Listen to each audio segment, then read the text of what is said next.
Hello and welcome to another episode of Sound Like, where today we're going to be having a look at Starlight. So in this episode of Sound Like, we're looking at my recent cover of Starlight. So with the actual cover I did myself, I wasn't trying to recreate the original sound from the record itself. It's kind of my own approach blended with kind of what I really hear from the song. So we're looking at the pedals I use, the guitars I use, and kind of the general approach to sounding like Starlight in general. So it's more of a bit of a sound like me.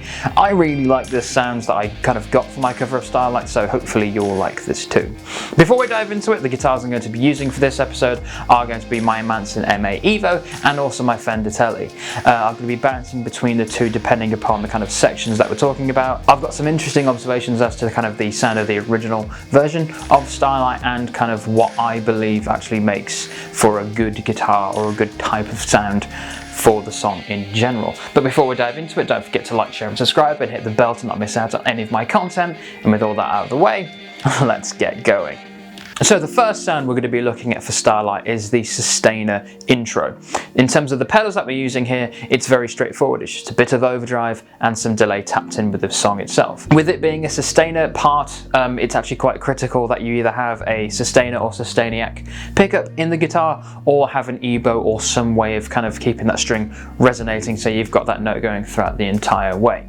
Now in terms of the way that I'm dialing in the overdrive pedal I'm using, which is my MXR Timmy distortion, the distortion or the gain is quite kind of around 11 or 12 o'clock. Not trying to be doing anything too crazy, not trying to push that far, just kind of having a bit of bite for it to cut through. Now the part itself is not supporting the rhythm, it's quite out there in front, especially with the delay in there, gives it that nice ambience. As for those levels there, you don't want to do anything too crazy, or I certainly didn't want to, so having the level of the delays at around 1 o'clock and the feedback at about 12 will give a nice, soft, rounded sound to it, but keeping those ambiences ticking over nicely. So with all of that thought of, this is what that sounds like.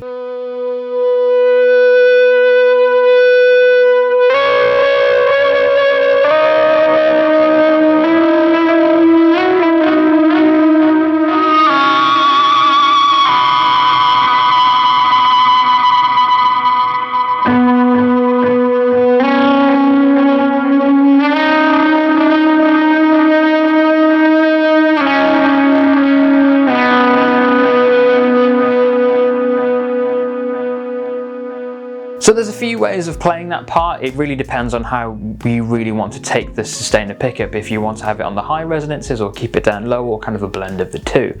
I'm not going to tell you how to play it, I'm just focusing on what I sound like for this, which hopefully might inform how you sound like this. So the Sustainer part of the song is also accompanied with the piano melody.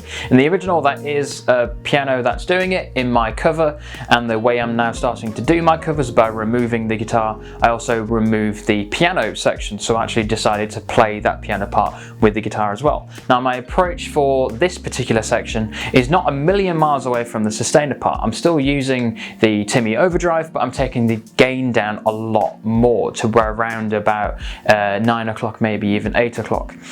The thought behind that is to not have too much gain in there to kind of muddy up the kind of individual notes that are coming through. Treating it much more like a clean boost. So really, if you don't want to sacrifice an overdrive pedal for that, you might just want to turn the amp up itself or find some way of boosting that signal, just so that the sound will just come a lot further out from the mix. That's my only approach. The delay settings might be very similar to this. Again, not wanting to have the sound kind of too muddied by the delay itself, you might want to roll back some of the level of the delay and or some of the feedback. Really, that's your own preference, but my advice for this is to have that delay just really be a nice kind of subtle sound behind it, not trying to build up the sound with it to create a large ambience. Want to have just some sort of way of kind of having those notes tail off quite nicely rather than something quite aggressive. And then the final part, which actually comes at the beginning of the signal chain is my whammy pedal set to an octave up harmony. It is also a thing that Matt used during the early Black Holes and Revelations tour when the song was still tuned at standard tuning, not half a step down. It's a thing that I do like to have, and it helps push the sound out even further, giving it some of that separation from the other sounds that you're kind of using in the song. Again, as you might see in my previous Soundlike videos, I'm a really big fan of each section having its own sonic identity, and the whammy is a great way to kind of make sure it gets its own identity. So with all that out of the way, this is what the piano part sounds like.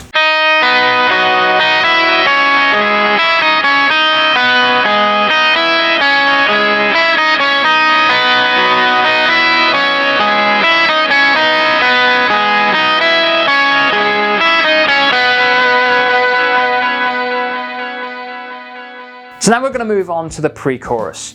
Now the settings and the pedals that I'm using were actually pretty much what I'm using for the sustainer intro part, but with that in mind, you may want to have the delay sound rolled off quite a bit compared to what you may have had if you're trying to build a large ambience, because if you've got so much delay level in there, it's going to become quite muffled and muddied and create kind of like a ball of ambience rather than a direct sound with some nice tail.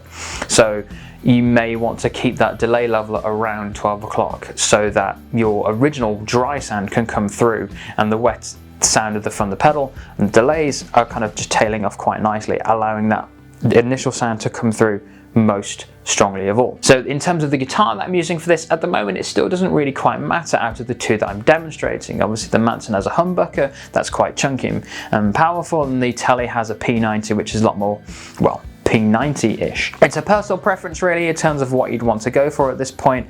So at the moment it doesn't really matter. So with what I've described and shown, this is what that sounds like.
Obviously, with there being two pre-choruses in the song, the settings remain the same. It's just what you're playing there. The settings are exactly the same. They might just sound a bit different because the second pre-chorus is a bit further down the neck and sounds a bit deeper and richer. Again, it really depends on what you prefer in terms of what guitar you want to go for.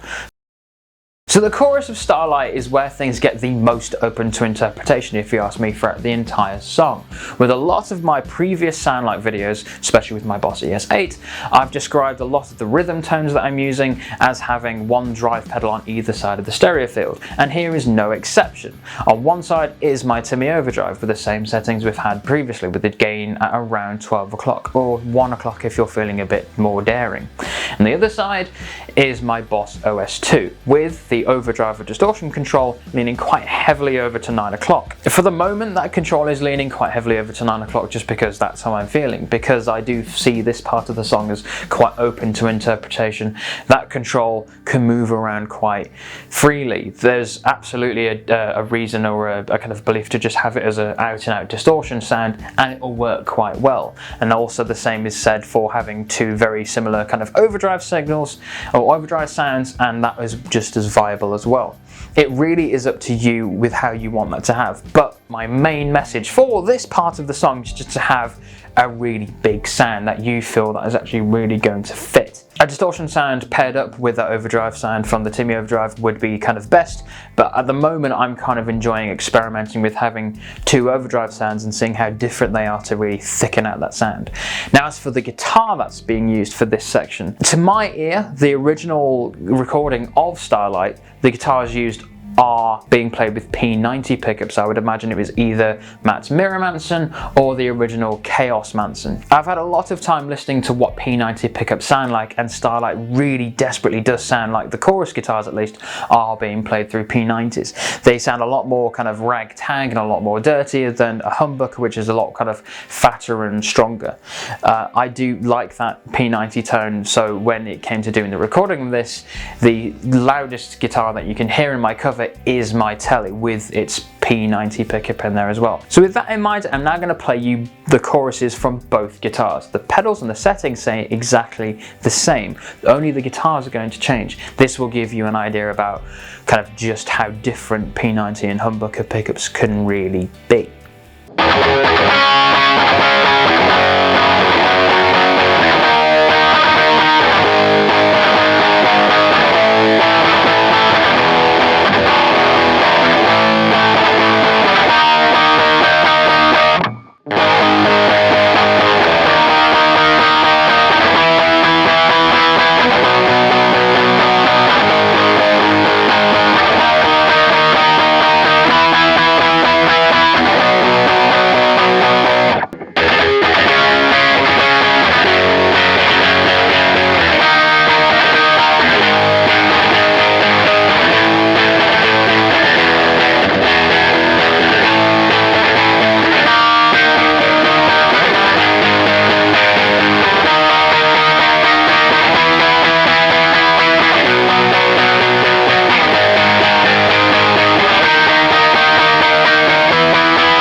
So I hope that helps articulate the kind of differences between the two guitars. If you can't hear the differences that well, it might be because you've not actively listened to P90 sounds and then humbucker sounds or then single coils to kind of help you differentiate different broad sounds what pickups have. But if you've kind of paid attention a while from what pickups sound like, you hopefully should be able to hear those differences in there. Now, jumping ahead to the final chorus of Starlight after the kind of extended bit, I do actually bring in another sound, which actually is the Big Muff. So this is actually just the final part of the song where I'm stripping out the Timmy Overdrive and replacing it with my Big Muff. The Boss OS 2 remains exactly the same. My mentality for this is to kind of get an extra deeper tone in there.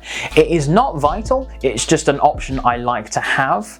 It's the sort of thing that I have kind of favoured generally a little bit with songs of this era, of just kind of final sections switching over to a Big Muff to thicken out that lower end particularly. If you don't have a Big Muff, it's not a big deal, but it's just another way of pushing that envelope even further as much as you can. That's pretty much it, there's nothing too crazy with it, and so with that, now let's look at what that final section of that chorus looks like, or sounds like.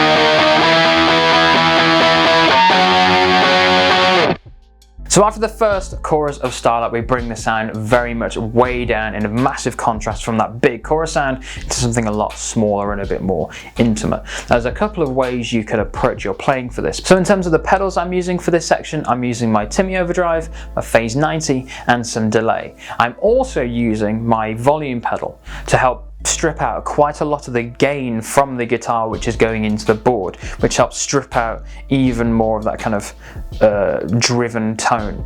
Really helps if you've got the kind of the sound that you was using in place for the Timmy Overdrive, which you might be using for the sustainer part or the piano part, or kind of supporting that rhythm for the chorus. Helps give it that kind of sonic difference and its sonic identity, but also with that you don't then have to have two different drive pedals. You can just have that same one and just roll the gain off on your guitar. I'm just using my volume pedal as a way to control that gain reduction a little bit more.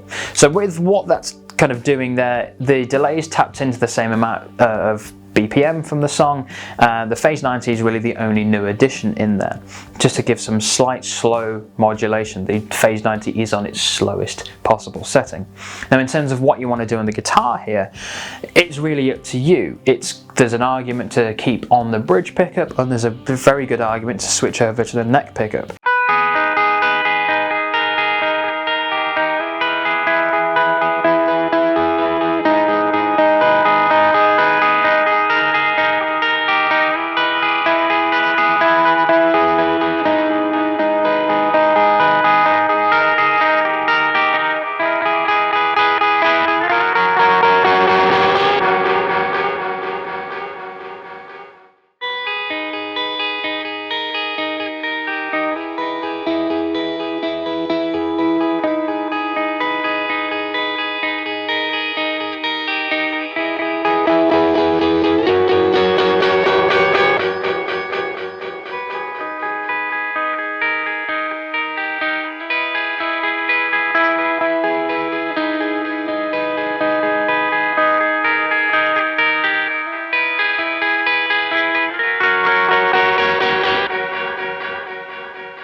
So for my cover of this song, I actually double tracked this part of the song, which means I had two guitars playing the same bit.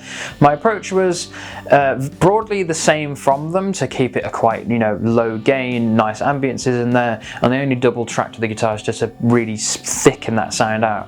One of the guitars I added some tremolo to it. That's just a personal preference that I like to have, one to give its own identity, but also I really do like a tremolo guitar that kind of adds some nice kind of warbly or modulation or some sort of a sound in there that gives it a nice warmer sound to it. It's not vital, it's not critical. If you don't have a way to add a tremolo effect to your guitar, it is not that critical. It's just a nice bit of flavour. The main thing to get across with this section is something that is not driven at all, a really close and warm, intimate sound, and some delay in there to add some ambiences is never a bad thing. In terms of kind of your amp settings for this particular part, you really do want to focus on like mid sounds with a bit of nice kind of treble in there, just to kind of help that not cut through to be kind of out there in the mix, but to, kind of you'll notice it. It's just there to lean on. Everything else in there is kind of whatever you decide for your amp settings generally will kind of work. Personally, I do prefer to have amp settings that focus on a lot of middle tones in there to really kind of cut through. The vast majority of the guitar signal frequencies are mid-focused. That's something that Matt Bellamy kind of leans on to quite a lot. If you can hear in live and studio, there's a lot of mid frequencies going on in there, and to kind of keep that in mind would be quite beneficial as well. Beyond that section of the song, looking broadly at the sound itself from the entire song itself, there's a lot of dynamic range in there. It's a very interesting song. The way the song moves itself and how it sounds doesn't really stand out to me much as a guitarist, but if you kind of take some time to dig deeper into it, there's a lot to kind of play around within there and kind of get creative with it, especially if you think initially that Starlight is a bit of a boring song. If you think that, then you might want to take some time to make it sonically interesting so that it is an exciting song to play. So there we go, that is Sound Like Starlight. As I said at the beginning, this is kind of a blend of the two, from the original studio version and kind of my version of it from my recent cover. Hopefully you can kind of see why I think it's quite open to interpretation and certain sections of it, and also your choice of guitar actually might be quite critical in terms of the overall sound that you have. If you're limited to just one guitar, it's not a problem. It's just something to kind of help you think projecting forward, what you might want to get for your second guitar. Overall, the sound for Starlight in the studio version is a bit kind of bland and a bit dull, so hopefully you kind of see why I take the open to interpretation approach for it, to try and get something more interesting and nuanced out of the performance and from your playing as well. So if you thought that or have different thoughts of it, let me know down in the comments, and while you're there, don't forget to like, share and subscribe. And I've been Harry, and thanks for watching.